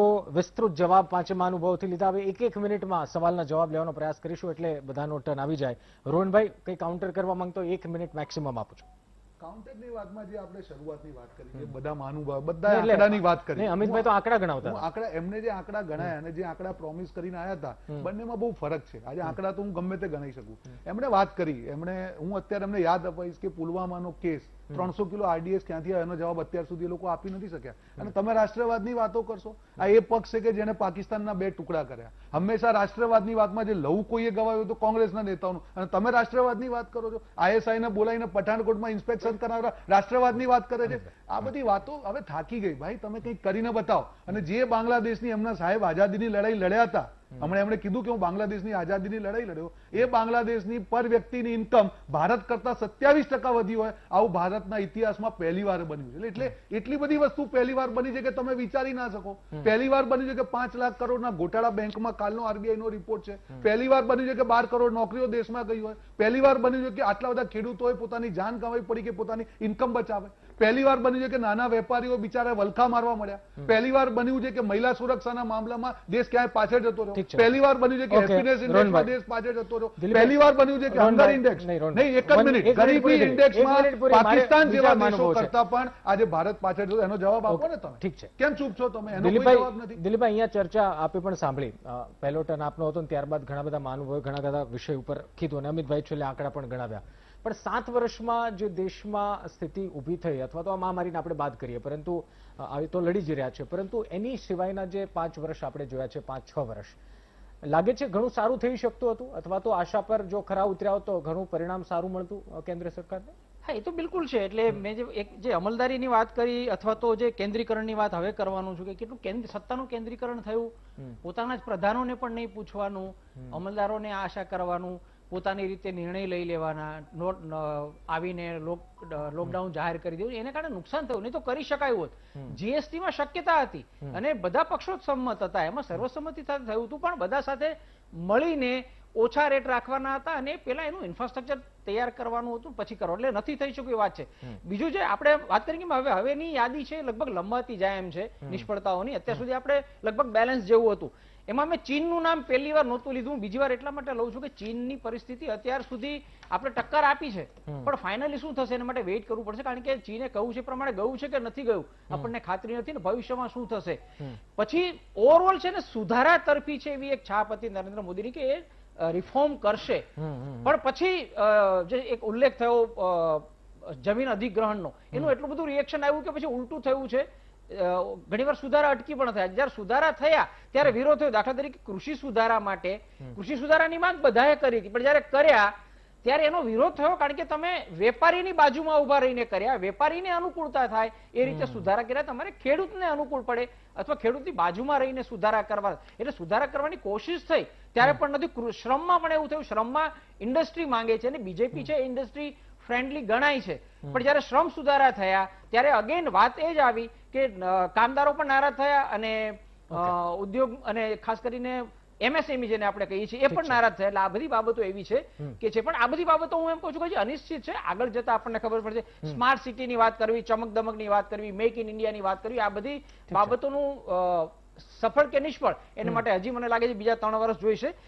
અને બીજી 3 બાબત એવી છે, આજે 4 મેં કહી, બીજી 3 કહી દઉં એટલે 7 નું થઈ જાય કે જે અનિશ્ચિત છે. બંધારણીય સંસ્થાઓને હાનિ બહુ બધી રીતે થઈ છે. CBI હોય કે ચૂંટણી પંચ હોય કે ઘણીવાર ન્યાયતંત્ર સુધીની વાત આવી જાય છે. RBI ની સ્થિતિ શું થઈ છે, આ બધી એવી છે. પણ એમાં એવું છે કે અગાઉ પણ હતું, આ ઘણી બધી સરકારોમાં CBI નો બધા ઉપયોગ કરતા હતા. એનું ફાઇનલી શું થશે આપણે વિચારવું પડશે.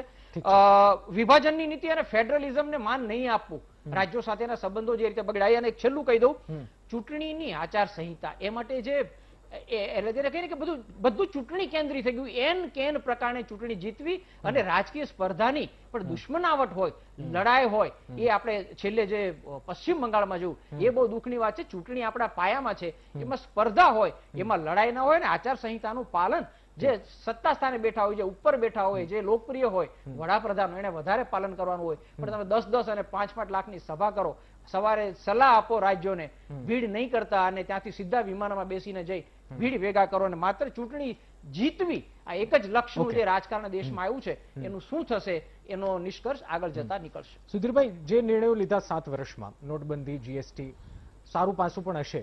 આત્મનભાઈએ કીધું કે GST સારું છે, એમાં કંઈ વાંધો નથી, ઇમ્પ્લિમેન્ટેશનમાં ઇશ્યુ છે. પણ આ બધા નિર્ણયના આફ્ટર ઇફેક્ટ સરકારને નડી ગયું લાગે છે, જે એની પછીના ઇફેક્ટ જોવા મળી? નિશિતભાઈ, 1 મિનિટ સુધીરજી. યસ, ઓકે, યસ 1 મિનિટ આપું છું. હા, નિશિતભાઈ, એટલે વાત જ એ છે કે આખું જયારે આપણે લેખાજોખાનું કરતો કે અલગ પરસેપ્શન થી આખી વાત આવે. માનો કે આંકડા રીતે હોય, આ બધી વાત, કામો ઘણા સારા થાય છે, એવું તો સરકાર કોઈ અદબ પલ્લારી બેઠી ના રહી. મેં અગાઉ બી કીધું. પણ દાખલા તરીકે માનો કે ભાવનાત્મક રીતે આજે હું તમને કહું છું, વારાણસીમાં જયારે માં ગંગાને મુજબ બોલાય એવું જયારે નરેન્દ્રભાઈ 2014માં કીધું અને લાખો લોકોએ કેટલા ભાવ વિભોર થઈ ગયા હોય, તો એ જ લાખો લોકો જયારે ગંગાની અંદર આવા બિનવારસી શબો જોતા હોય તો એને શું થતું હશે. બીજું, સુશાસનની વાત કરી હોય, વિકાસની વાત કરીએ, એ એજન્ડાથી જયારે દેશના વડાપ્રધાન તરીકે લોકોએ એટલો બધો પ્રેમ ને આદર આપ્યો હોય, તો એ દેશની અંદર અત્યારે ભેદભાવ ને સામાજિક ભેદભાવ સૌથી વધારે થયો હોય, તો જયારે યશ નેતૃત્વને મળતું તો અપયશ પણ નેતૃત્વને મળે. આ દાખલા કે મોટા ભાગે વનમેન આર્મી જેવું છે, પણ છતાંય તે વનમેન આર્મી ન હોય તોય તે એટલે અપયશ કદાચ તે જવાબદારી લેવી પડે. હવે કોરોનાની વાત કરી, અમિતભાઈએ સરસ, અમિતભાઈ ભાજપના દરેક પ્રવક્તાઓ બાહુશ જ હોય અને એ અમિતભાઈ તો વ્યક્તિગત જોરદાર છે. તો એમણે કોરોનાની વાત કરી. કોરોના એકલું બાનું છે એમ નથી, કોરોના સરકારની ઉપર આમાં ઉઠાડાય નહીં. સરકાર અને સમાજે સાથે મળી લડવું જોઈએ. નાગરિકોએ પણ અત્યારે હજી જવાબદારી ચૂકે છે, એ પણ એને વારવી જોવે. દાખલા કે પણ કુલ મળીને છે કે જે અગાઉ થયું ત્યાર પછી આપણે જે આપણી પોતાની પીઠ થથબાવવા માંડ્યા, સરકાર પોતે, સરકાર વડાપ્રધાન કક્ષાએથી જયારે જાહેર કરે કે બધું ઓલ વેલ છે, તો જે આગોતરી જાણ ન થઈ અને પછી જે ઇન્ફ્રાસ્ટ્રક્ચરના કારણે લોકોનો જાન થયા, બીજા વેવમાં ગયા, એ બહુ અત્યંત દુર્ભાગ્યપૂર્ણ છે. અને છેલ્લું કે કોરોનાની અંદર આ બધી ખરાબ પરિસ્થિતિ થઈ છતાંય તે ચૂંટણી બંગાળની અંદર વડાપ્રધાન પોતે એમ કે હા લાખો લોકો છે, હું જોઈને ગદગદ હતું, અને રાત્રે સોશિયલ ડિસ્ટન્સની વાત કરે. આ બધી વાતો વડાપ્રધાન સામે કોઈ ના બોલી શકે. બોલવું જોઈએ, દરેક નાગરિકે બોલવું જોઈએ. મીડિયાની અંદર જે બોલે એને ઉતારી પાડવામાં આવે છે, અને હજી એક ટ્રેન્ડ એવો છે કે એમની આરતી જ વગાડી. આ બધી એવી બધી બાબતો છે કે જેને માફ ના કરી શકાય. હવે કોરોના વધવાની પાછળના કારણો જુઓ ને તો આ રાજકીય કારણો છે.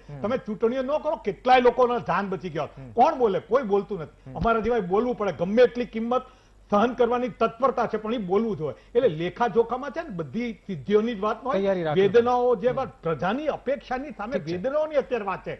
છેલ્લું વાક્ય, લોક અપેક્ષા સરકાર સામે હોય, પણ હવે લોક અપેક્ષાની બદલે લોકોના જાનની વાત જયારે આવી ગઈ છે ને, તો હું નથી માનતો કે હવે લોકોની શ્રદ્ધા આ સરકારમાં કે ક્યાંય ટકી હોય. ઓકે, આત્મનભાઈ, અર્થવ્યવસ્થાની આપે વાત કરી, GDP છેલ્લા 4-5 વર્ષમાં ક્યારે આવું થયું નથી. આમાંથી બેઠું કઈ રીતે થવાશે અને શક્યતાઓ શું લાગી રહી છે? અને આપણે માની લઈએ કે આંકડા માટે કદાચ આપણે કોરોનાના આ મહામારીના વર્ષને કાઢીએ, પરંતુ આપણે આ ફેઝમાંથી પણ નીકળવાનું છે, આમાંથી પણ અર્થવ્યવસ્થાને ઊભી કરવાની છે. તો શું લાગે છે, એક આવનારા સમયમાં અર્થવ્યવસ્થા બેઠી થઈ શકશે જે રીતે પાસ્ટમાં આપણે નિર્ણય લીધા છે, આપણી સરકારે નિર્ણય લીધા છે એ પ્રમાણે? બે બાબતો જે વારંવાર વિશ્લેષણમાં કહેવામાં આવે છે એની ઉપર મારે થોડુંક વાર ને પછી એક તો એવું કહેવા છે કે તો 2014 પહેલા શું હતું. 2014 પહેલા કશું નહોતું એવું ધારી લઈએ માટે જ લોકોએ તમને ચૂંટ્યા છે. એટલે એ પહેલા નહોતું માટે અત્યારે પણ ન હોય એ સ્વીકાર્ય છે. તો પછી 2014 માં આટલી મોટી બહુમતી આપવાનો મતલબ શું? આ એક પહેલો પ્રશ્ન. એટલે એ દલીલ કરવાની ખોટી છે કે તો 14 પહેલા આવું જ હતું. કમ્પેરિઝન કરવાની કોઈ જરૂર નથી. એવું હતું, એવું લોકો નતું જોઈતું માટે જ અને એ કોઈ તમને પ્લેટફોર્મ પણ નથી Exactly. કમ્પેરિઝન. અને બીજી બાબત કે શું કહેવાય, જે 2014 ના મુદ્દા ચૂંટણીના હતા, बहुत हुई महंगाई की बार, अब की बार मोदी सरकार, पेट्रोल डीजल 70 के पार, अब की बार मोदी सरकार, भ्रष्टाचार की मार, अब की बार मोदी सरकार. આ જે 4-5 મુદ્દાઓ ખાસ કરીને રહ્યા જેની ઉપર લોકોએ 2014 માં આટલી મોટી બહુમતી આપી, એ તમામ મુદ્દાઓ તમે જુઓ. બેરોજગારીનો દર વધ્યો છે, ભ્રષ્ટાચાર વધ્યો છે કે ઘટ્યો છે એના કોઈ આંકડા અત્યારે મળતા નથી સીધા જ. એટલે તમે ખાલી એવું કહી દો કે એ તો ઘટી ગયો, પણ એ આંકડા સાથે એનું કોઈ લોજિક મળતું નથી. અને ત્રીજું, પેટ્રોલ ડીઝલના ભાવ, તે તો આપણને ખબર જ છે અત્યારે 90 ને પાર છે.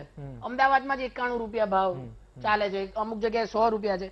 એટલે જે મુદ્દા ઉપર સરકાર બનાવી એ મુદ્દા રહ્યા નથી. અને પછી જે ચૂંટણીઓ આવી એમાં એ મુદ્દાને એ લોકો હવે ગણતા નથી. એટલે આપણે એ બાબત સમજવાની બહુ જ સ્પષ્ટપણે જરૂર છે કે આર્થિક મુદ્દા અને ચૂંટણી એ બંને વચ્ચેનું જે કનેક્શન હતું એ 2014 પછીની ચૂંટણીઓમાં ઘટતું ગયું છે. જે ખરેખર લડાઈના મુદ્દા છે, જે ખરેખર ચૂંટણીના મુદ્દા હોવા જોઈએ, એની જગ્યાએ એક ભાવનાત્મક વાતાવરણ ઊભું કરી, એક ઇમોશનલી લોકોને અટેચ કરીને મત મેળવવા એવી એક આખી પ્રથા ઊભી થઈ છે ને એમાં ભાજપ સંપૂર્ણપણે સફળ થઈ છે. એ ઇમોશનલ એક ચામ ઉભો કરવામાં. આત્મનભાઈ, મારો સવાલ એ છે કે જે અર્થવ્યવસ્થાની સ્થિતિ આપણે જોઈએ છે, જે આપ હું એની પર જ આવું છું. એટલે થયું એવું કે એક અશ્યોરન્સ મળી ગયું કે આમાં કશું નહીં કરીએ તોય આપણે જીતીએ છીએ. એટલે ઇકોનોમી ઉપર જે ખાસ ધ્યાન આપવાનું હતું એ મારા ખ્યાલથી ક્યાંક ને ક્યાંક છૂટી ગયું છે.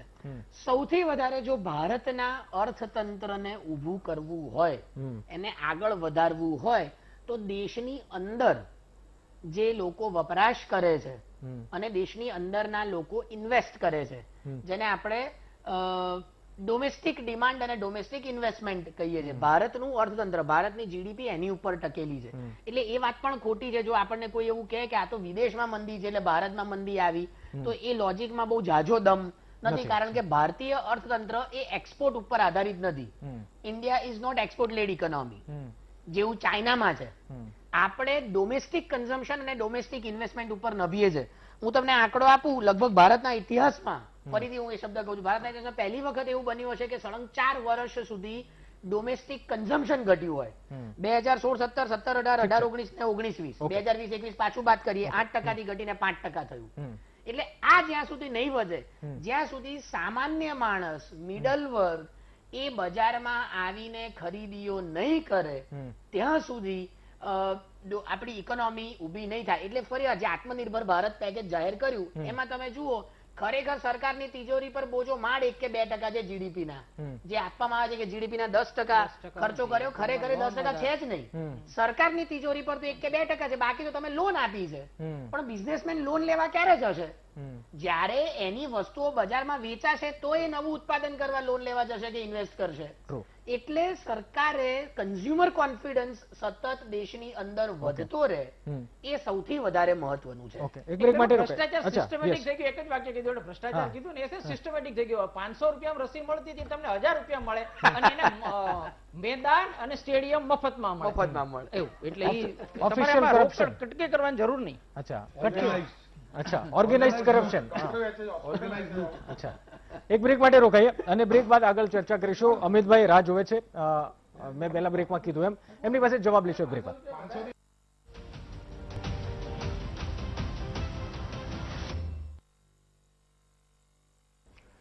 મોદી શાસનના 7 વર્ષ આપણે મહામંથનમાં ચર્ચા કરી રહ્યા છીએ. અમિતભાઈ, આમ તો રોહનભાઈ પહેલા ઓલામાં અમિતભાઈ એમ કીધું કે સ્વીકારતા જ નથી. એટલે મારો એક બહુ સીધો અને આમ સરળ સવાલ છે, 7 વર્ષમાં કેન્દ્ર સરકારે એકે નિર્ણયમાં ભૂલ જ નથી કરી? સૌથી પહેલા તો નહીં, સ્વીકારી લો. એટલે જો રોહનભાઈ પૂછે છે, અહીંયા બેઠા એમને સાંભળવું છે કે દરેક પાર્ટી એમના પોતાના એજન્ડા ઉપર વોટ માંગતી હોય છે ને લોકો એમને વોટ આપણે આપતા રોહનભાઈ હોય છે. ભૂલી જાઓ. મારો નહીં, સવાલ નહીં, સમજીને હું જવાબ દરેક આપો. પાર્ટી એટલે હું તમારા સવાલ ઉપર જ કહું છું ઓકે ઓકે કે ભારતીય જનતા પાર્ટીનો એજન્ડા હતો કે અમે ગરીબોનું ધ્યાન રાખીશું, કરપ્શન થી દૂર કરીશું, વિશ્વમાં ભારતનું માન વધારીશું. બરાબર, ભારતીય જનતા પાર્ટી આ કર્યું છે. રામ મંદિરનું અમે કીધું, કોંગ્રેસના મિત્ર બધા જ લોકો કહેતા હતા, કોંગ્રેસ સિવાયને અમારા વિરોધની પાર્ટી, મંદિર વहीं બનાएंगे पर तारीख नहीं बताएंगे. હવે ભવ્ય મંદિર બની ગયું, શિલાન્યાસ થઈ ગયો, જોરદાર મંદિર બની રહ્યું છે.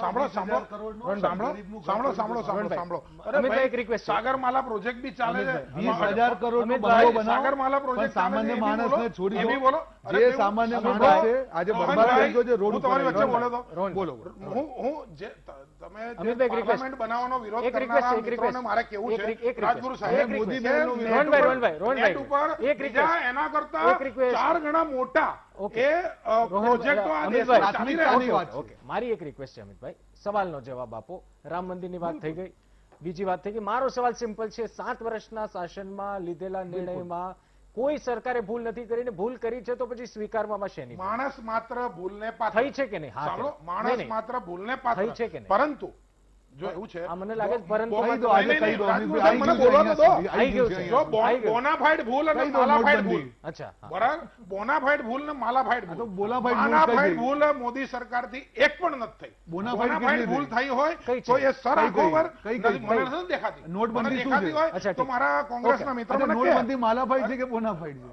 મને તમે કહેજો ને, ના, તમે ભૂલ આના કરી. આના તમે જવાબો જ કહો. 10 ચૂંટણી દ્વારા તમને મળી ગયા છે. રોહનભાઈ, અને ચૂંટણી ખરાબ રીતે તમે- હાર્યા તમે છો. નોટબંધીની તમે એમાં વાત ખરાબ કરો. રીતે હાર્યા છો. રોહનભાઈ, હવે વાત interrupt એટલું નહીં. કે એક મિનિટ. એમણે વર્ષે એક મિનિટ આપું છું. એમની ટોટલ 10 વર્ષની સરકારમાં એક જ મિનિટ છે. એક Yes, મિનિટ. હા. 10 વર્ષની સરકારમાં ખેડૂતને 78,000 કરોડ આપ્યા.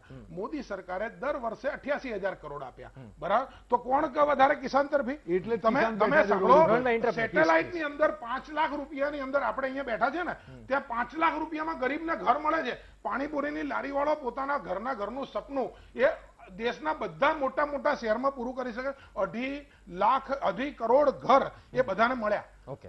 તમે direct bank transfer, direct money transfer. હું સાહેબ ગામડાઓમાં કામ કરું છું, આદિવાસી વિસ્તારમાં. ત્યાં 80-90 વર્ષની માજી જુવાનીઓ છોકરો હાથમાં મશીન લઈને જાય છે અને કહે છે એ મોદીનું મશીન આવ્યું. એમને 7/12 ઉતારો છે ને, તો સાહેબ દર 4 મહિને એમને 2,000 રૂપિયા મળે છે કે મોદીના 2,000 આયા. વર્ષે 6,000 રૂપિયા મળી જાય છે. રોહનભાઈ, ખાલી એક નહીં, જ વસ્તુ આપે પૂછું. Direct bank નહીં, નહીં, transfer. આપે ઓલા એટલે યુવાનની વાત કરી, આનંદ છે. યુવાનની વાત કરી, રાજગુરુ આનંદ છે. સાહેબ, પણ 2,60,000 વસ્તુ ખાલી કરોડ પૂછી રૂપિયા એક કોરોનાના નાનકડો 4 પ્રશ્ન. મહિનામાં એક દાવતા નિશિતભાઈ, આપ્યા. એક સવાલ પૂછી લે. આ નાનકડી વાત. 27,000 કરોડ નાનકડી વાત, રૂપિયા. નાનકડી વાત. તમે ગરીબ કલ્યાણ પેકેજમાં તમે લખીને લાવ્યો ગયા વખતે છે. 2,60,000 કરોડ અને આ મહિનામાં 27,000 કરોડ. અમિતભાઈ, હવે, અમિતભાઈ, સાહેબ, તમે એક નાનકડી આટલું વાત. આપ્યા પછી ઓકે, અમિતભાઈ, એક એક સવાલ પૂછી લો અને 30 સેકન્ડમાં જવાબ આપો. અમિતભાઈ, જલ્દી પ્લીઝ. તમારા દિલથી આવી તમે જૂના કાર્યકર છો, દિલમાં આમ નીકળી ગયું કે નોટબંધી બોલી જવું, પણ ક્યાંક અટકી ગયા. કદાચ તમે થોડી ઈમાનદારીથી બોલી ગયા હોત કે નોટબંધી. બીજી વાત, છેલ્લી વાત, છેલ્લી વાત. આજે એક જ મિનિટ સવાલ તો સારું. તમને સારું, ટાઈમ આપીશ, સવાલ અમિતભાઈ. પૂછો. મોટી ગાડી, તમે- આંપાલા ગાડી, તમે આજે મર્સિડીઝ ગાડીવાળા લોકો તમારી નોટબંધીથી પ્રાથમિકતા માથા કૂટે છે. તમારી પ્રાથમિકતા 80, શું છે 90 કરોડ એ આખા લોકોને દેશે જોઈ નોટબંધીથી લીધી. લેવા દેવા જ નથી. આજે ઓકે, 23 ઓકે, કરોડ ગરીબો જે તમારા શાસનમાં વધ્યા હોય તો પણ તમે આ વાત કરો. આજે ખેડૂતો બિચારા પોતાના હક ખેડૂત, માટે એક લડવું મિનિટ, રોહનભાઈ, એક પડે. મિનિટ, તમે yes. કયા મોઢે વાત કરો છો? ખેડૂત ઓલો વિરોધ કરે છે, આંદોલન ચાલે સાહેબ, છે. એ મોદીએ સાહેબે શું નહીં, કીધું? ઓલું ત્યાં કે border સાંભળો ને, ઉપર શાકભાજી બગડી જાય છે. શાકભાજી બગડી જાય છે, એને લઈ જવાની કોઈ વ્યવસ્થા નથી.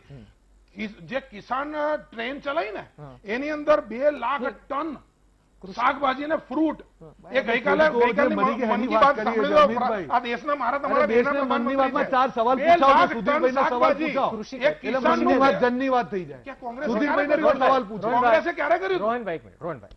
કૃષિ સુધીરભાઈ, વાત સાચી છે કે કૃષિ નહીં? કાયદો. 2 લાખ ટન કિસાનોનું મેં તો શાકભાજી અમિતભાઈ એક જ વસ્તુ ફ્રીમાં. કીધું, યોજનાની વાત કરવી કે અમલની વાત કરીએ. તો મારો બહુ સવાલ સ્પષ્ટ જ્યાં જ્યાં ખેડૂતો અમલ સાહેબ, બેઠા છે. અમલ. ઓકે. 2 લાખ કયો ટન અમલ? શાકભાજી ને ફ્રૂટ એ અમિતભાઈ, ત્રણ મારો કાળા કાયદા મારો સવાલ ઇન્કમ છીનવી મુંબઈ લીધી. પહોંચી. મારો સવાલ અદ્ભુત અદ્ભુત ત્યાંથી છે. કાશ્મીર જો હિમાચલનું એપલ વાતોમાં તો ગુજરાત નામ પહોંચ્યું. આપવામાં તો તમને કોઈ પહોંચે નહીં. એપલ નમામી ગંગે ગુજરાત કર્યું ને આજે પહોંચ્યું. લાશો કરી રહી છે. કાશ્મીરના આ તમારી હકીકત કાશ્મીરના છે. કાજુ તમે આખો દેશ જોઈ રહ્યો છે. પંજાબી સબ્જીમાં તમે ખાઈ મોટા શકો. મોટા કીધું ને કે ડાયરેક્ટ Yes. એમાઉન્ટ જે જમા થાય સમયનો અભાવ છે, મેં માફ નજરે કરશો. જોયું છે કે આ દલાલ વચ્ચે બેઠો હોય ગામડાની અંદર અને જેવા 500 રૂપિયા આપે એટલે તરત જ પેલા છે. ખેડૂતના ખાતામાં ટ્રાન્સફર થાય નિશ્ચિત. એ રિપોર્ટ તમારી એ બંધ થઈ પાસે હોવો ગયું. જોઈએ. અને વેક્સિનનો કોંગ્રેસ એક્સપોર્ટ આખા દેશમાં માત્ર સમયનો અભાવ છે. સમયનો અભાવ છે. સમયનો અભાવ અમને લઈ જાઓ. આજે આ વાત કરે છે. તમારા દાખલા ઉપર મારી ચાલે અને મારા દાખલા સાહેબ ખાતામાંથી ઉપાડીને 30 પાછા કરોડ આપવા પડે. લોકોના ઘરે વિનીતભાઈ. 2000 પાછા આપવા પડે. રૂપિયા તમે એટલી ડાયરેક્ટ ડાયરેક્ટ થાય, ઉપાડીને પાછા આપવા પડે. સુધીરભાઈ હું વિશ્વાસથી કહું છું. એમાંથી ઉપાડીને એક પાછા રૂપિયાનું ઓકે. sanction વગર અમિતભાઈ. ડાયરેક્ટ ગરીબના ખાતામાં ઓકે. 10,000 રૂપિયા તમે એ દર વર્ષે પહોંચી જાય છે. તમે એટલી નિષ્ઠાથી વાત કરો છો એટલે હું કહું છું કે હું તમને બતાડું ઓકે. કિસ્સાઓ કે ઓકે. જેમાં સર, દલાલ બેઠો આખો હોય ઘર- ઓકે, અને પૈસા સમયનો અભાવ છે. આપે, ટાઈમ પૂરો થઈ ગયો. જવાબદારી મારી ટાઈમ પૂરો મારી થઈ હું ગયો. તમને 100% હું તમારી બતાડું. જોડે ટાઈમ પૂરો થઈ ગયો છે, માફ Thank કરશો. you.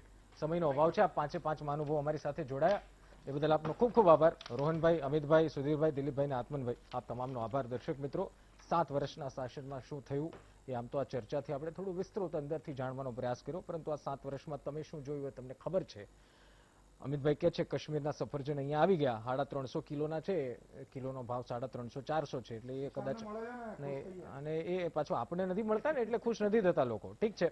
અને અહીંથી પછી એટલે કહેવાનો ભાવાર્થ એ છે કે 7 વર્ષમાં શું થયું એના લેખાજોખા કરવાવાળી જનતા છે, તમે છો, મતદાર છે. એટલે તમને જો ફાયદો થયો હોય, તમને જો એમ લાગતો હોય 7 વર્ષમાં કંઈ થયું છે, તો એમાં કોઈ મિનમેક નથી અથવા તો એમાં ઉપર કોઈ સવાલ ઉઠાવનાર નથી. પરંતુ આ મહામારીના સમયમાં કદાચ સરકાર વેક્સિનેશન કાર્યક્રમમાં અથવા તો સેકન્ડ વેવમાં કદાચ જો વહેલા ચેતી ગઈ હોત તો કદાચ આ સ્થિતિ અલગ હોત. મહામંથન માત્ર બસ આટલું જ. નમસ્કાર.